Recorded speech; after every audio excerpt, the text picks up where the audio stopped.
Assalamualaikum warahmatullahi wabarakatuh. Waalaikumsalam warahmatullahi wabarakatuh. Kami dari kelompok 1 modul 9 akan mempresentasikan mengenai konsep dasar politik dan pemerintahan. Sebelumnya perkenalkan terlebih dahulu, nama saya Dinda Putri Sabila. Saya Zakia Pudara Merdanti. Saya Rati Dewanti. Saya Ade Arlina. Saya Prabadinia Simatul Hikmah. Saya Nur Alfia. Saya Ebra Diana Faita Putri. Taitun.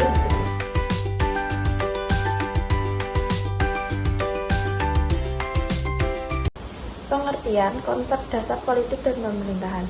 Negara Indonesia merupakan negara hukum yang berarti segala tindakan pemerintahan dan rakyat harus berdasarkan hukum.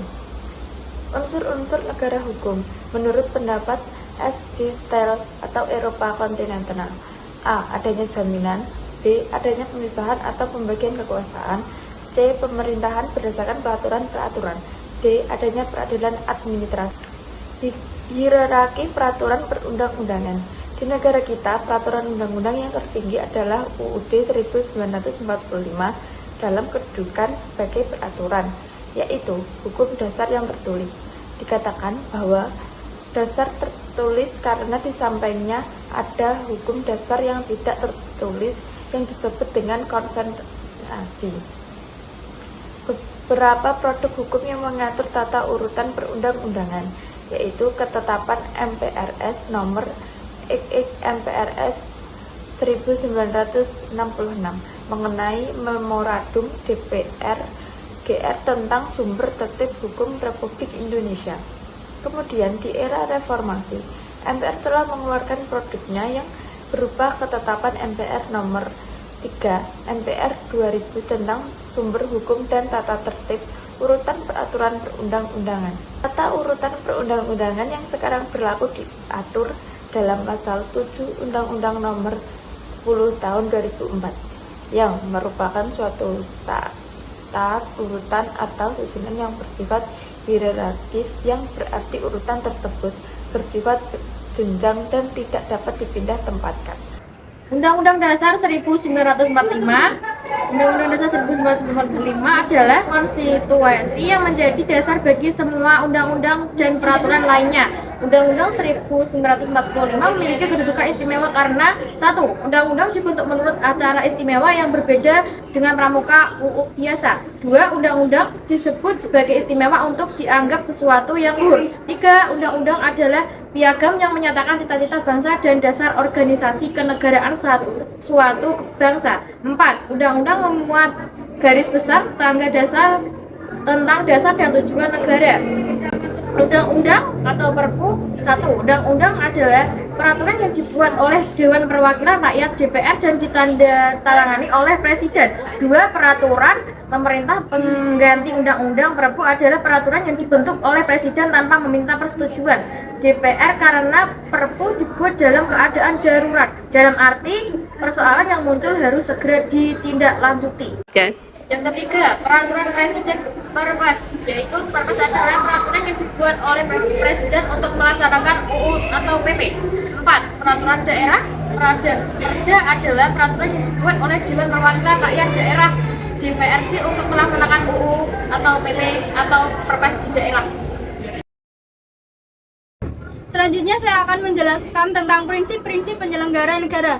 Yang pertama, prinsip ketuhanan yang Maha Esa. Ketuhanan yang Maha Esa merupakan pandangan dasar dan bersifat primer yang merupakan secara substansial menjiwai keseluruhan wawasan kenegaraan bangsa Indonesia.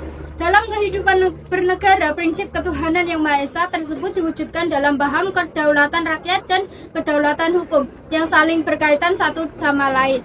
Keduanya diwujudkan dalam kelembagaan sistem demokrasi yang berdasarkan hukum dan prinsip negara hukum yang demokratis. Yang kedua, prinsip cipta negara hukum dan the rule of law.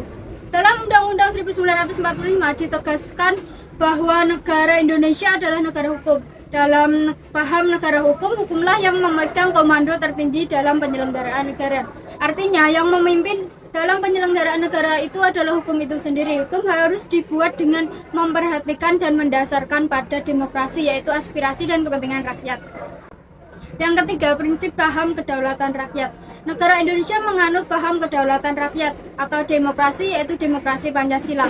Demokrasi bukan hanya menyangkut pelembagaan gagasan-gagasan luhur, melainkan juga merupakan persoalan tradisi dan budaya politik yang sesuai dengan realitas pergaulan hidup yang berkeberagamannya, saling menghargai perbedaan satu sama lain.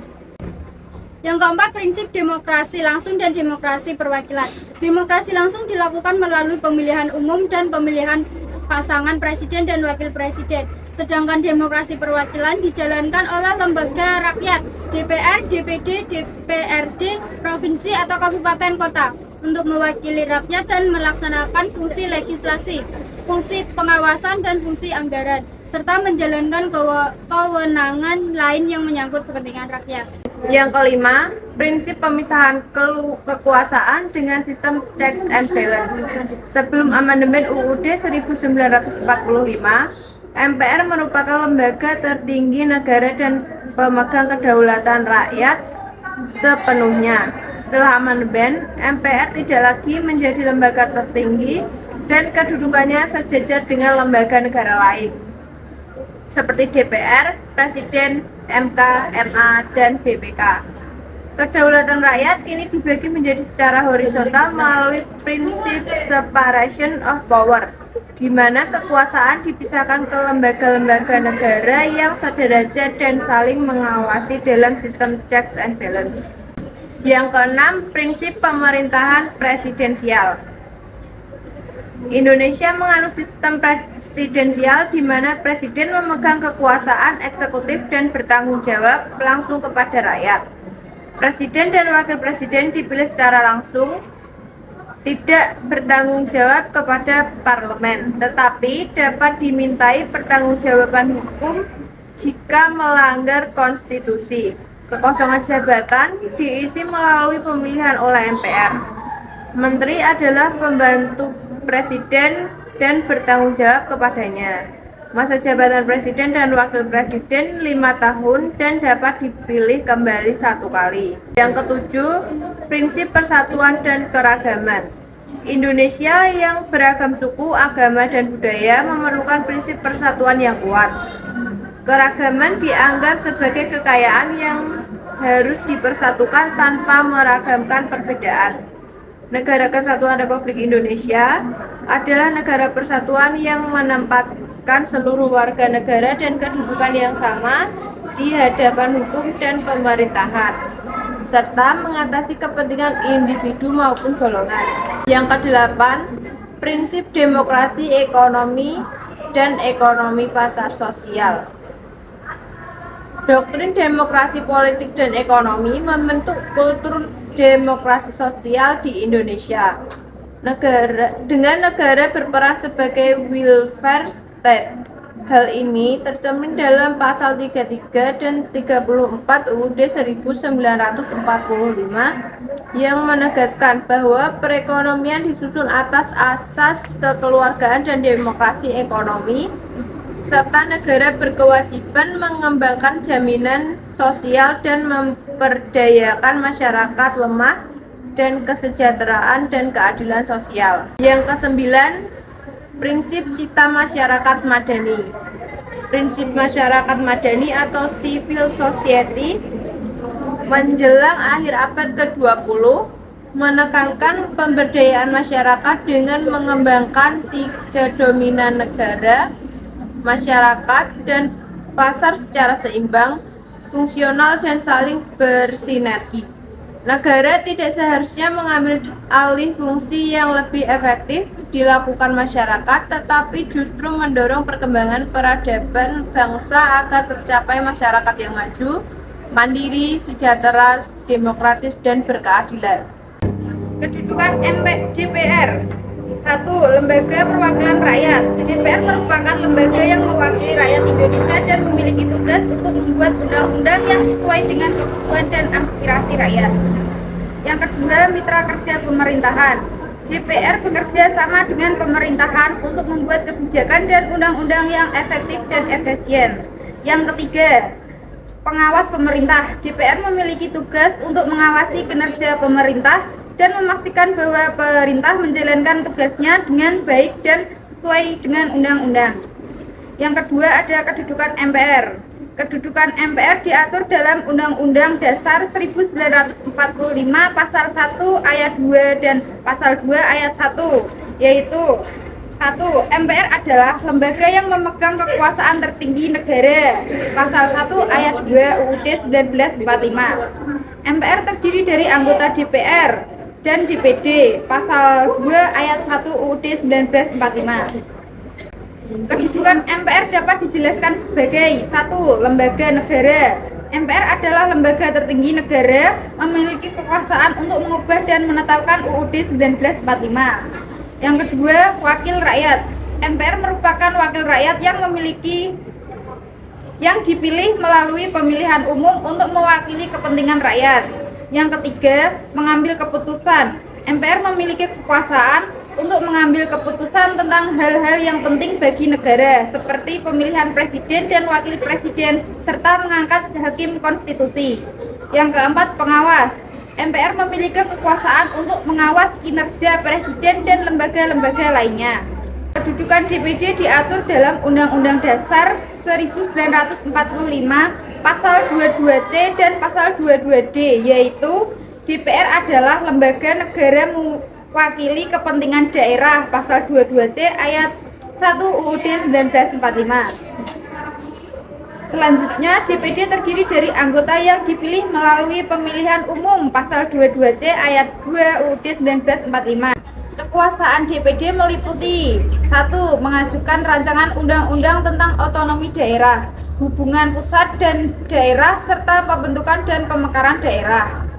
Yang kedua, memberikan pertimbangan dan saran kepada DPR dan pemerintahan tentang kebijakan otonomi daerah. Yang terakhir, pengawasan kinerja pemerintahan dalam melaksanakan kebijakan otonomi daerah. Bukan presiden. Presiden adalah kepala negara sekaligus kepala pemerintahan menurut UUD 1945. Presiden memegang kekuasaan pemerintahan dan memiliki fungsi eksekutif. Setelah perubahan UUD 1945, kekuasaan presiden menjadi lebih terbatas karena ada pembagian kekuasaan dengan DPR, MA, MK, dan lembaga lainnya. Wewenang presiden menjalankan pemerintahan. Pasal 4, ajukan RUU, tetapkan PP. Pasal 5, tertinggi TNI, perjanjian internasional dan perang dengan DPR, gerasi, amnesti, abolisi, mengesahkan UU bersama DPR. Kedudukan lembaga yudikatif. Lembaga yudikatif menjalankan kekuasaan kehakiman untuk menegakkan hukum dan keadilan. A. Lembaga yang termasuk yudikatif. 1. Mahkamah Agung atau MA. 2. Mahkamah Konstitusi atau MK.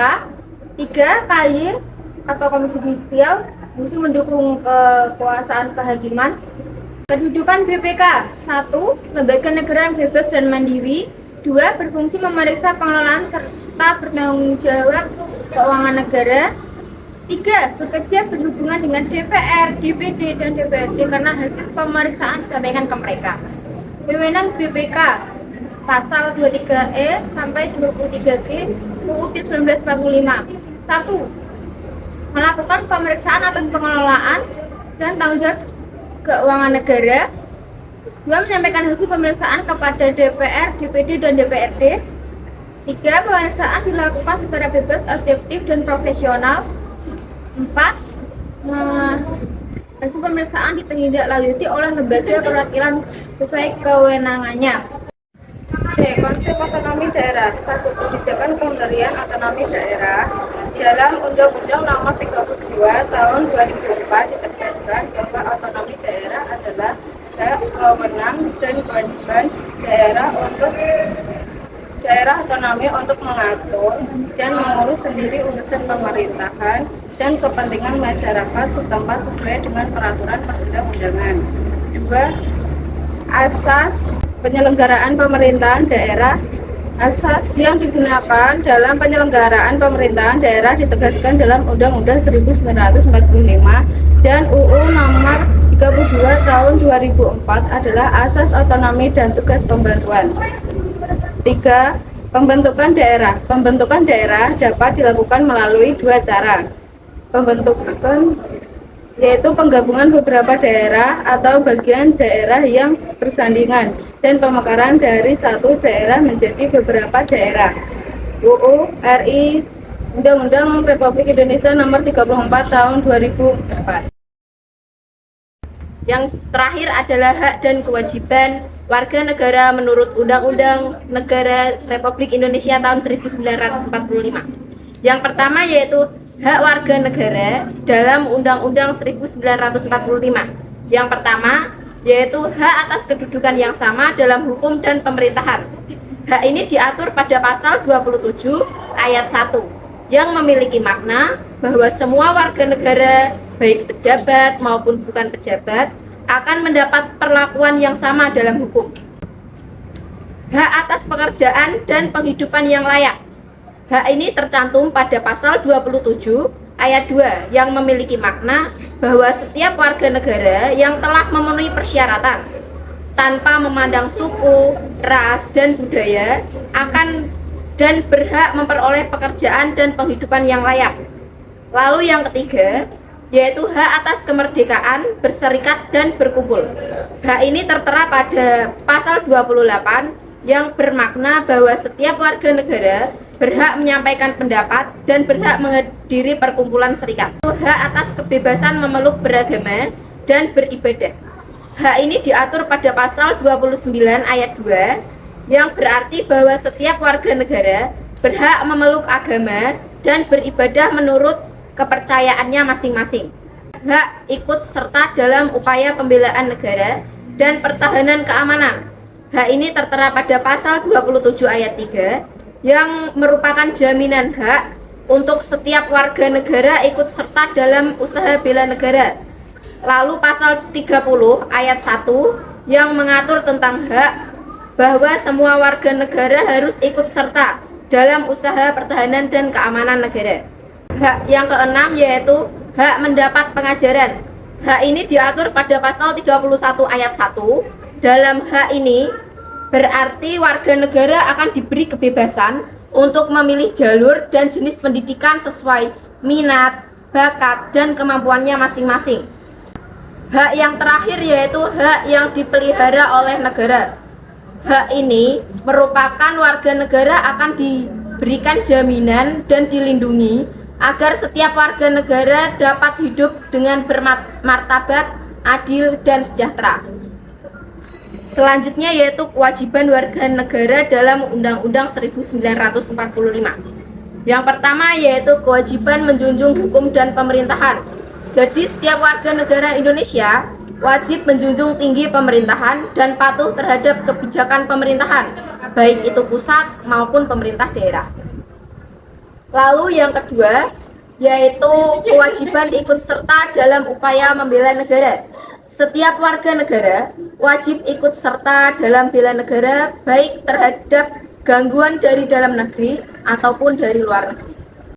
Sekian presentasi dari kami, kurang lebihnya kami mohon maaf. Wassalamualaikum